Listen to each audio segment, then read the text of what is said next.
Inspiration is for amateurs. I love that.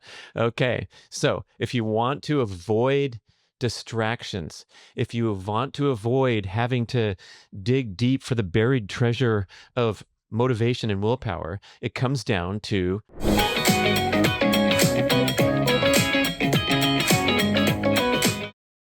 discipline, motivation, and willpower are overrated. And so are the blowhards, making you feel inferior because you lack the extraordinary discipline that they brag about. So, this show is about the true secrets to becoming the person you want to be. We're going to focus on becoming a fitness champ, but the principles can apply to really any area of your life, anything that you want to get better at, improve your discipline, improve your productivity. I'm going to give you 3 secrets, and I do mean secrets because they are a wonderfully effective counter to the BS of the grind culture that's really getting out of hand. We're getting inundated with all this messaging today that is complete BS. It's not about waking up at 4 a.m. and getting after it. That's going to lead to chronic overproduction of stress hormones and burnout. So, we're going to discover what the real secrets are to becoming the best person that you can be and a better version of yourself today. If you do feel like you're falling short in certain areas, let's focus on the fitness one. And guess what? That kind of has a mushroom or a snowball effect on other areas of your life when you get your physical fitness handled and your commitment and your habitual behavior in favor of taking the best care of your body that you actually can. So, as we get into it, I think the first step is going to be taking a nice, gentle, deep diaphragmatic breath through our nose. Relaxing and checking out, letting go of all the BS that's been shoved into our brain as we scroll through internet content from leading experts and successful people driving their fancy cars. You know, those random interviews on the street. Excuse me, sir, how did you make your millions of dollars? Ha, ha, ha. Okay, these are not the secrets to success. This is internet candy. It has nothing to do with being happy, not to mention successful. So when you think about the messaging to suck it up and grind and crush it and quit whining and quit complaining, mainly this content is designed to elicit FOMO, fear of missing out, right? You're falling short. Maybe you should listen to this person and in many cases, pop for a product or service that they're offering, right? It also could be just someone blasting you with their compulsion to exercise their ego demands and express their superiority, right? Especially in in-person interactions with blowhards. How you feel after? Yeah, a little bit drained because you gave them all their energy because they're pounding these messages into your brain. So I want to relax, step aside from that, and realize that winning habits and success patterns are formed when you get inherent enjoyment from the pursuit that we're talking about. And I'm talking about both an instant gratification payoff, so feeling better as soon as you finish your workout, you're glad you did it, and a long-term payoff with an improvement in your overall life. So if right now you're sitting here and you tell me, I hate exercise, but I do go to the gym 3 days a week at 6 a.m. because I know I have to. I know it's important. Or I hate the taste of my super duper green smoothie that I've been told to consume by internet experts, but I drink it anyway because I know it's good for my body, good for my health. These are essentially houses of cards that are going to fall apart at some point. So if you're following a diet, including items that you dislike, Good luck sticking with it for long term. And also, secondly, why would you do that when there are so many delicious, nutritious foods that you can enjoy tremendously and get deeper into the world of culinary and enjoying meal times and all those kind of things? So you don't have to drink the super green brown sludgy smoothie, no matter what anyone says, how great the nutrients are in there. And you certainly don't have to hate any activity that you are engaging in the name of health or fitness. I want to cue up this B-roll video of me doing my hopefully now world famous morning flexibility, mobility, and strengthening routine. And I started on this endeavor 8 years ago, back in 2017. And what I decided was I wanted to start my day doing something that would raise the platform, the fitness platform, from which I launched all of my formal and structured workouts. Again, I'm lifelong dedicated to fitness, so I didn't have any motivation or uh, time prioritizing scheduling issues around my training schedule, training for speed golf and track and field and all that great stuff. But what I noticed was you can only train really hard and high intense, high impact exercise a couple times a week, right? I'm not out there sprinting every single day. But what happened was I didn't really approximate the challenge of these really difficult workouts in my ordinary life. So I thought, what if I woke up in the morning and first thing hit the deck and performed an elaborate ritual of mobility, flexibility, core strengthening, leg strengthening, things that would allow me to thrive when I did do those high degree of difficulty workouts. And it was a wonderful, transforming event in my life because even with all this lifelong dedication to fitness, I didn't realize the tremendous power and the impact of building this morning habit. It definitely improved my workouts and my injury resilience, but it also changed who I am as a person because now every single morning without fail, I have hardly missed any mornings in 8 years now. I think I was laid up with global pandemic illness for 6 days in a row and didn't do anything except for sleep. But every single day I do something, even if I have a hectic schedule, I might do a compressed version or find a time later in the morning to do it. But waking up and getting into this routine every single day has wired it into the highest level of habit such that I can't even imagine not doing it. I don't even think about it. I don't judge it. I don't pat myself on the back every single day for finishing it because it has been so elevated into the category of habit that it's just natural and routine. It's kind of in the same category as brushing my teeth or laying your head down on the pillow and going to sleep at night, right? We can skip that if we want. If someone tells us to, you can just skip a night of sleep and go out and walk around the neighborhood for 8 hours, but we don't because it's been ingrained into habit that this is a normal and customary part of our life. Same with the simple example of brushing your teeth. You don't have to pat yourself on the back every night, but it is great and you feel good that you're doing it. And that's how I characterize my morning exercise routine. So, overall, with fitness and adhering to a fitness regimen, I want you to realize that those in the top tier of fitness lifestyle dedication, the elite athletes of the world, and the people that you know in your own community and your own social circle, the people at the very top, they don't train with that level of dedication and commitment because they have magically higher willpower or discipline than you do. Let me quote Dr. Mark Bubbs, former BRAD podcast guest. He works with elite Canadian national team basketball players and other athletes. He says, willpower is a finite resource. The elite of the elite don't get up at 5:30 in the morning because they're disciplined. They've done it so long that it turns into a habit.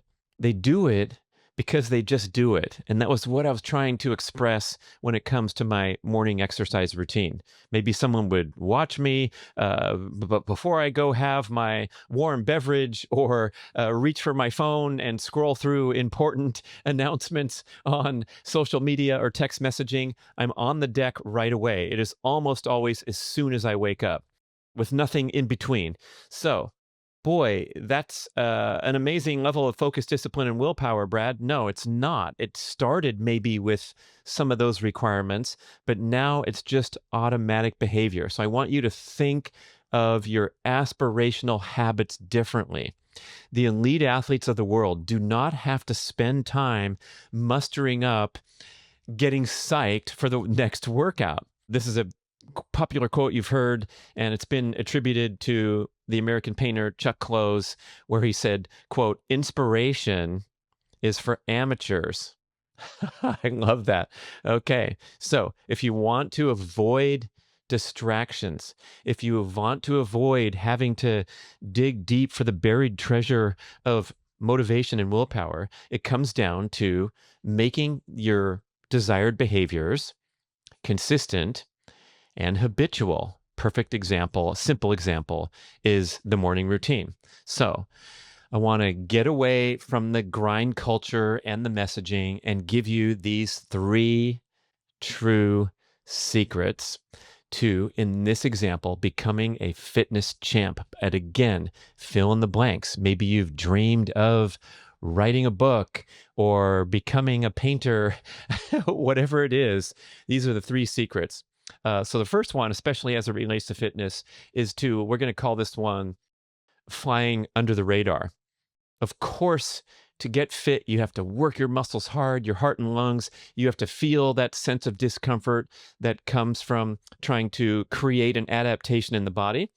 That also means there's going to be some discomfort for your mind, some struggle, oh, gee, I have to continue for another several blocks of my workout or whatever it is. But for the most part, you want to fly under the radar such that you don't exhaust your physical body, nor your positive attitude, nor your desire, nor your willpower to complete these workouts that you're embarking upon. And this is an area where a lot of fitness enthusiasts struggle and eventually fail.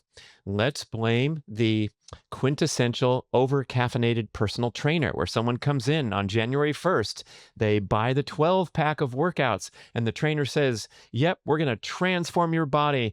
We're going to get that six-pack showing again, and we're going to dig deep and go for it. And you go to a few workouts, and the trainer, of course, they want to get their money's worth, so they really push you for 47 minutes of proceeding through various workouts. You wake up the next morning, you can barely lift your arms to put your shirt on, and the trainer says, congratulations, you're really working hard. Are you ready to hit it again next Tuesday? And you get into that brainwashed fitness culture where we still have this as a pervasive ideal of no pain, no gain, or that you have to struggle and suffer to get fit. And this is absolutely untrue. And we can look no further than the training patterns of the world's elite athletes. The elite athletes train very, very hard. You got to go watch them. If you have the privilege of, let's say you live in Los Angeles, you can show up at the UCLA track and see many of the familiar faces from the Olympic Games working out right there. You're sitting in the stands watching Sydney McLaughlin do her 6 times 200 meters, whatever they're doing out there. I used to watch Allison Felix, one of the great Olympians of all time. And boy, these guys put in work, but it's not in the realm that we might think. Same with a Tour de France athlete. They're riding their bicycle, generally speaking, for 5 to 7 hours every single day as they prepare for these extremely grueling professional cycling tour races. But they're not pushing their body to the extent that they're bringing on depletion, exhaustion, and fatigue day after day after day. Yes, they're giving it their all when we watch them in the Olympics, but what's so amazing to me as a recreational masters track and field 400-meter runner, as you see these guys and gals sprinting around the track at full speed, winning the gold medal, and then 4 seconds later, they're raising their arms in triumph, and they're starting off on their victory lap. And I'm like, wait, what about the 1 to 2 minutes of hands on the knees under total pain and burning muscles that I feel every time I compete in the 400 meters? So the elite athletes have risen to such an amazing high platform of fitness that their workouts are performed almost always well within their capacity.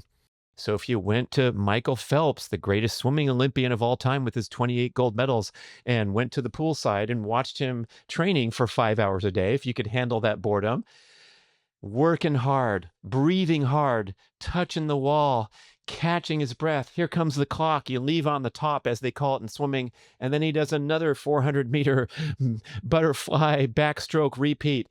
Again, hard work, but well within his capacity.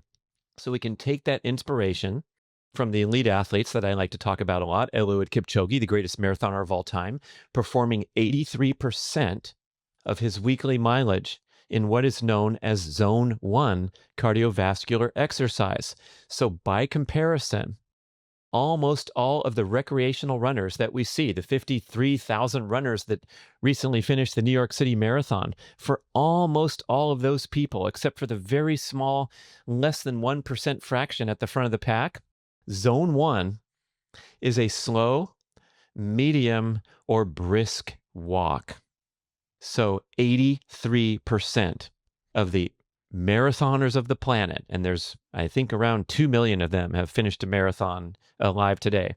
Those people should be performing 83% of their workouts walking, not running. This, of course, is covered extensively in our book, Born to Walk. So I encourage you to pick that up, especially if you're a hard training endurance athlete, or you're someone who has tried to pursue goals like running the Turkey Trot 5K or training for a half marathon, and maybe you did one back in 2017 and you haven't done anything since then. It was most likely because you were not flying under the radar and you were accumulating fatigue, depletion, exhaustion, breakdown, burnout, illness, injury as a consequence of overly stressful exercise patterns.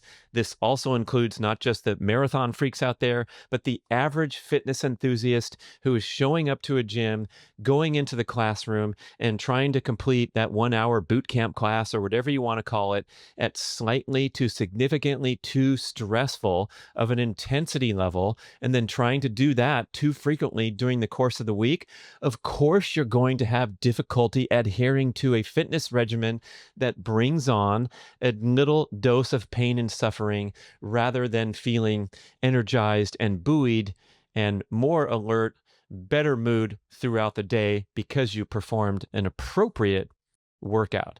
That doesn't mean that you're not pushing your body hard. Again, like I said, you're going to push the muscles to failure on a sprint repetition, but as the elite sprinters know, you're going to rest 3, 4, 5, 6 minutes before you do it again, such that even a workout that features really explosive, powerful anaerobic performance is not exhausting and depleting because you engage in plenty of rest and you also don't do the workouts too frequently. So number one on the list of fitness secrets to become a fitness champ: fly under the radar for the most part.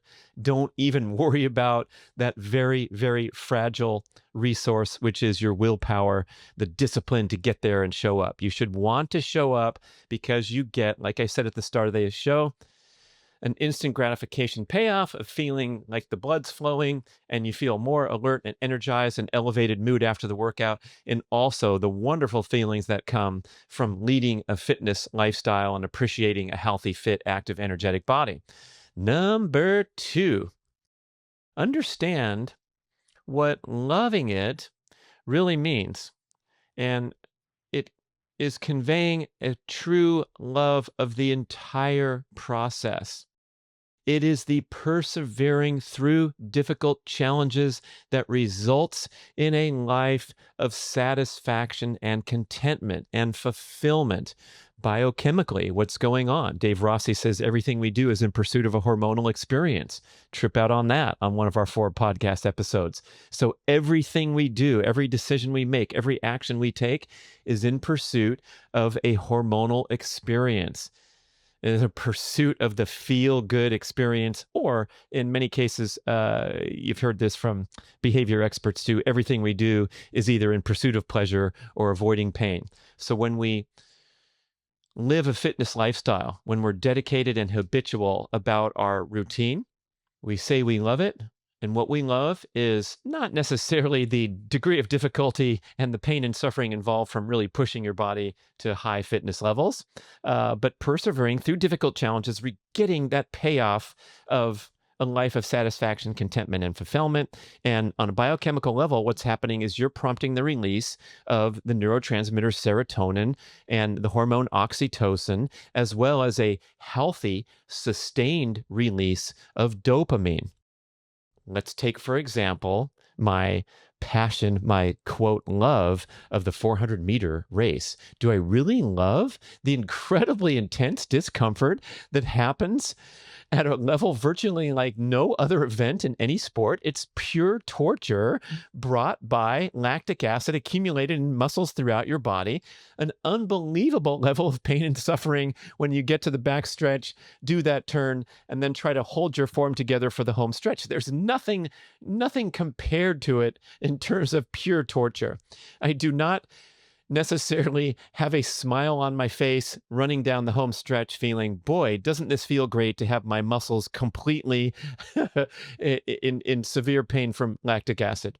No, I'm actually filled with dread about the impending pain and suffering that I'm bringing upon myself every time I show up to a track meet. And this is dated back to when I was 7 years old and first started racing track. In fact, they put me in the 400 meters, which is so ironic that I still compete in that event today in the 60 plus division. But it carried through high school track, where I dreaded those Fridays because I knew the meet was coming and I had to run the mile and the 2 mile, and it was going to be so much pain and suffering with the top competition that I was facing. Even on the professional triathlon circuit, it's like you wake up in the morning and you get a caution sign. It says, hey, welcome, 2 hours of pain and suffering ahead. And so that's what nerves are all about before a competitive event, is you know what's coming.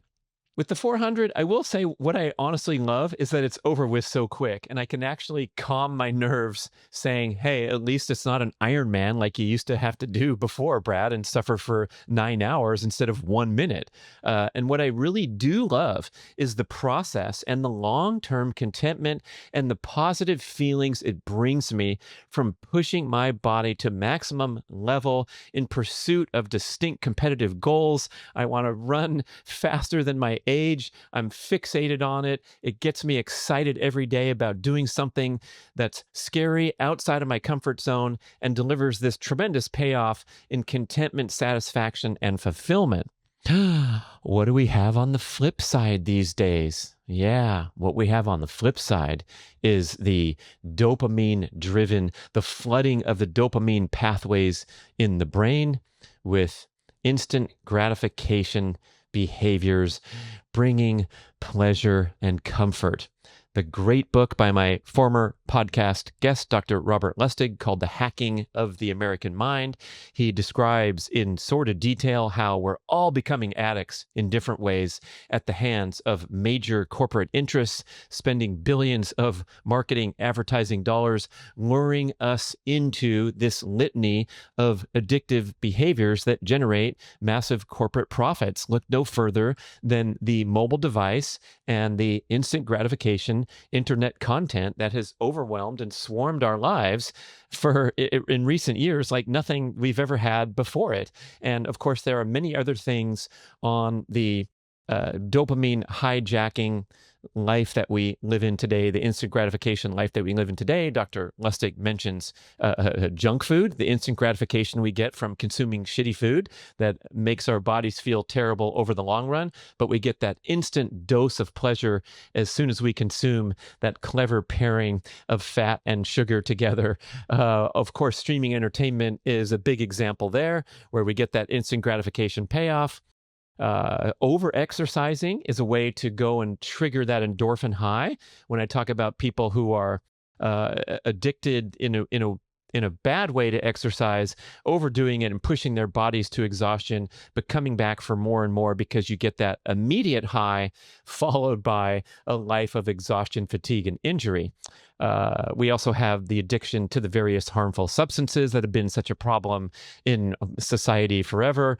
Prescription drugs are on that list, and on down the list it goes. So the antidote to this life of excess, comfort, pleasures instant gratification is to pursue challenges that stretch you out of your comfort zone, where you can apply skills that you have developed and that you feel proud of and competent with, and achieve something that makes you feel proud and satisfied, like you actually had a worthwhile day or month or year. Also helps to make a positive contribution to society. So if you can inspire others through the work or the pursuits that you're putting all that time and energy into, that also generates positive feelings.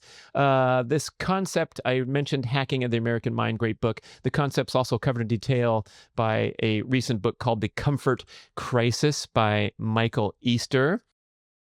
Heard a great podcast from him, and then I appreciate the gift from my friend Dave sending me the book. Essentially, what's the essence of this book is that the author is arguing that the constant comfort that we now can experience in life, most of us, makes us physically weaker, mentally less resilient, and spiritually unfulfilled.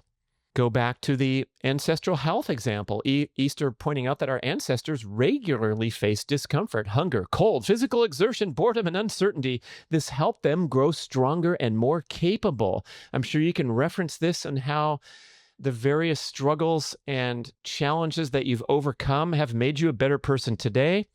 Unlike being able to argue that your addiction to mobile technology and the streaming entertainment and the binge watching have made you a better person. No, it gives you that instant gratification, that pleasure. That's a nice thing to have in your life, and you deserve to relax and consume streaming entertainment after a busy, hectic, stressful day. But we're talking about the excess today, where we are in a comfort crisis.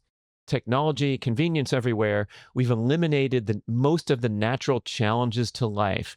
We no longer have to walk 7 blocks in the rain carrying heavy groceries. We can touch a few buttons on the screen and have stuff delivered to our door, right? So the cost is widespread anxiety, depression, obesity, and a sense of meaninglessness in our life. So the idea advanced in the book: true growth and fulfillment come from intentionally doing hard things. Of course, today we have to manufacture these challenges and these opportunities for discomfort. That's why I sign up for the 400 meters, among other reasons, right? So we can choose physical challenges. We can take time in solitude, look for things that are risks outside of our comfort zone.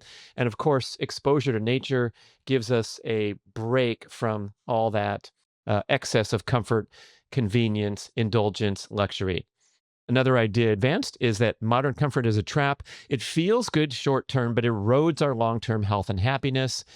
He argues about this. He recommends pursuing this Japanese concept known as misogi, and that is picking a daunting challenge each year that has a 50% chance of failure, whatever it is. That might not be relegated to the fitness realm. I don't want you picking fitness challenges that have a 50% chance of failure, but in a big picture, let's say trying out for Jeopardy, since you watch the show so much, and they do have a casting call in Los Angeles where you can drive to. My friend did it. He went in there and took the exam, and you see who can score the best and maybe get a chance to be on the show. Definitely a 50% plus chance of failure there. Easter wants you to embrace boredom, because constant stimulation from the phones and the screens dulls creativity and mental toughness. Finally, get outside because of the brain reset and restoring the balance that we can strive for in life when we're in this high-tech realm. Okay, so that is number 2. Understand what loving your fitness regimen really means. It's the entire process of persevering through difficult challenges and obtaining a life characterized by satisfaction, contentment, and fulfillment, not just instant gratification. So number 1, flying under the radar with your fitness pursuits. Number 2, loving the process, including the challenge. And then number 3, build your fitness endeavors into a habit. Of course, there's entire shows on this. idea of how to form a habit.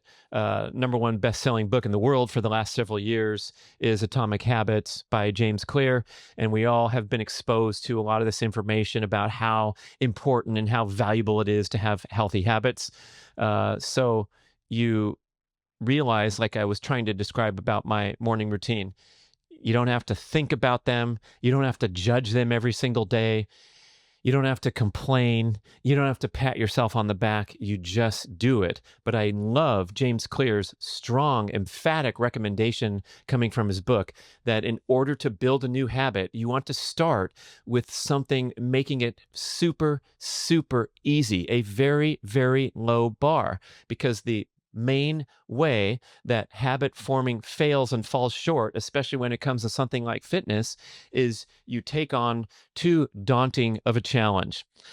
January 1st, that's it. I'm going to clean up my diet. I'm going to go to the gym every day. I'm going to sign up with a trainer. I'm going to push my muscles to the point of extreme soreness. All that stuff is a recipe for disaster and attrition from whatever positive momentum you build up trying to form a habit. So little tiny shifts and tiny changes in your life to emphasize fitness. I make so many examples for this on my shows where I talk about the wonderful benefits of what I call micro workouts. These are brief bursts of physical effort sprinkled throughout your day.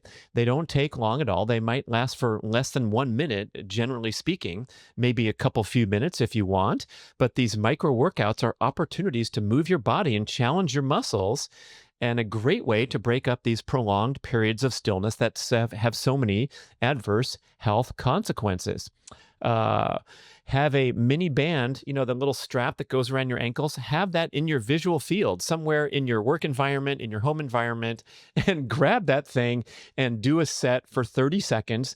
A lot of times that'll be plenty to get those glutes burning. It only takes 15, 20, 30 seconds, maybe a minute if you're super fit. And then it's over. You take the mini band off and you proceed through whatever you're doing in your busy day. I've also have videos on YouTube where I do a single set of hex bar deadlifts in my side yard every time I take the garbage out to the outside barrel. So I walk by this fitness contraption and I do a set. I also have a wonderful rule that's now turned into a habit. Anytime I encounter a staircase in my daily life, I use it as an opportunity to do the fast feet drill. So I rush up the stairs, fast feet with going 2 feet on each step, up, and up the stair. Or sometimes I'll just take a sprint up the staircase, but I almost always, maybe if it's after 10 p.m. and I'm getting tired and heading up to bed, I might not sprint up the staircase. But a staircase to me is associated with a quick sprint of 4 seconds.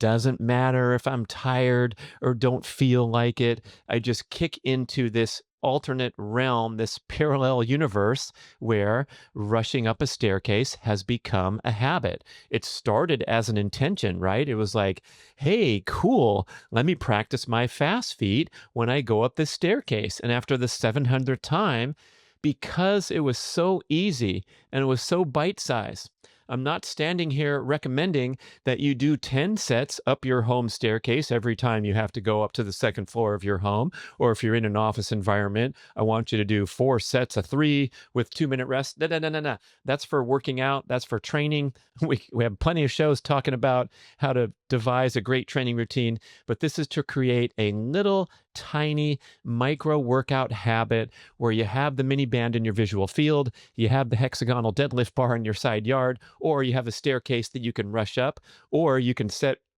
a timer on your computer screen to go off every hour, and that is your cue to do a set of 10 or 20 squats where you just lower down into the edge of your chair and stand back up. And even if you're super fit, when you do 20 air squats, you will start to feel the burn in your muscles that you're actually getting a wonderful fitness response, especially when it turns into a habit. So building that habit, making it super easy to start. I also want to strongly recommend very first thing in the morning, Experts say this is the single best time to develop a new habit. Your brain is refreshed after sleep. You have a 100% full tank of willpower, which we know gets depleted over the course of the day. That's why we make bad decisions at nighttime. That bad decision might be reaching for the pint of Ben and Jerry's when you're trying to adhere to a nice diet. But after midnight, then you can make really bad decisions in that example when your willpower has cracked because of all the stresses that you face during your busy day.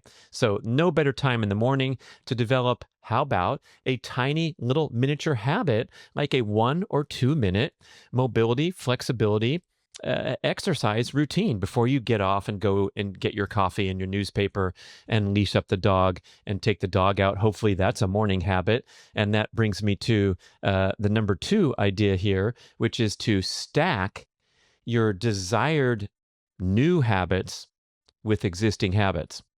So if you have a habit of waking up in the morning and pouring yourself a nice hot cup of coffee, you can stack that habit with a 30-second mini band exercise and then go have your coffee.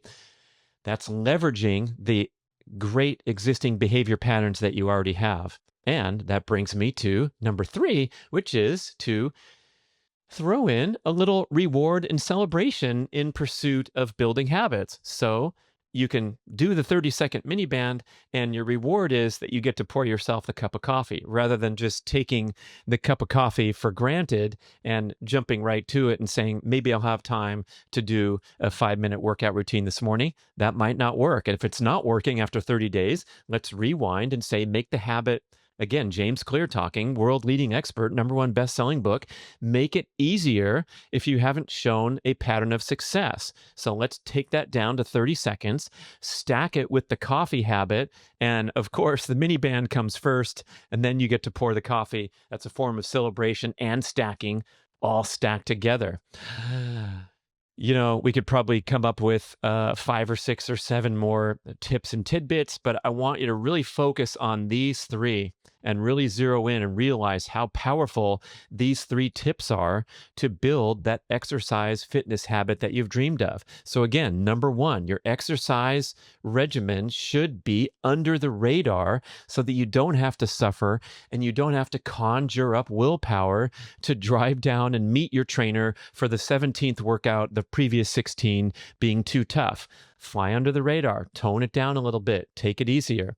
Number 2, grow to love the experience of persevering through difficult challenges for a rich and meaningful life. Escape from the comfort crisis that we will otherwise be sucked into with all the modern influences. And then finally, build an exercise habit by doing it first thing in the morning, stacking it with other habits that you already have built in, and applying a little bit of that reward, incentives, and celebration. I think you're going to have great success there. Thank you so much for watching, listening.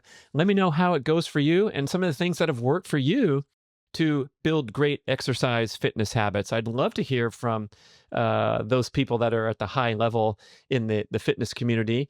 So much to learn from for people that are wishing to get there.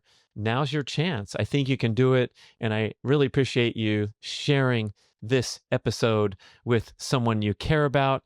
If you're listening on podcast app, leaving a review is the biggest thing you can do to help grow the show. And if you're on YouTube, hit like, hit subscribe, and hit the deck first thing in the morning for your morning exercise routine. I hope you enjoyed this video and will hit like and subscribe below. You can visit bradkearns.com for show notes, timestamps, and helpful links.